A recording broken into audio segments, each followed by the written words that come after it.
Welcome to my channel. ایک دفعہ کا ذکر ہے کہ کسی گاؤں میں 2 بھائی رہتے تھے۔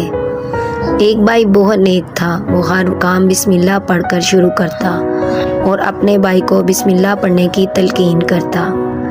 ایک دن بڑے بھائی کو ترکیب سوجی کہ کیوں نہ اپنے بھائی کو آزمایا جائے۔ اس نے اپنی سونے کی انگوٹھی چھوٹے بھائی کو امانت کے طور پر پکڑائی۔ بھائی نے بسم اللہ پڑھ کر الماری میں رکھ دی۔ بڑا بھائی چھپ کر دیکھ رہا تھا۔ چھوٹا بھائی ضروری کام کے سلسلے میں گھر سے باہر گیا تو بڑے بھائی نے انگوٹھی اٹھا کر نہر میں پھینک دی۔ اگلے دن ان کے گھر مہمان آ گئے۔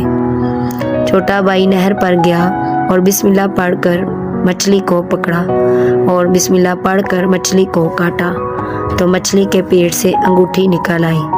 وہ دیکھ کر بہت حیران ہوا۔ اس نے جلدی سے الماری میں دیکھا تو انگوٹھی وہاں موجود نہ تھی۔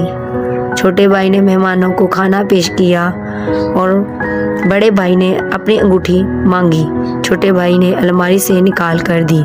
بڑا بھائی انگوٹھی دیکھ کر بہت حیران ہوا اور چھوٹے بھائی کو انگوٹھی غائب کرنے کی ساری بات بتائی۔ چھوٹے بھائی نے بتایا، میں نے بسم اللہ پڑھ کر انگوٹھی رکھی تھی، پھر میں نہر پر گیا، بسم اللہ پڑھ کر مچھلی پکڑی، بسم اللہ پڑھ کر کاٹی، بسم اللہ پڑھ کر پکائی اور بسم اللہ کی برکت سے مجھے انگوٹھی واپس مل گئی۔ نتیجہ بسم اللہ میں برکت ہے۔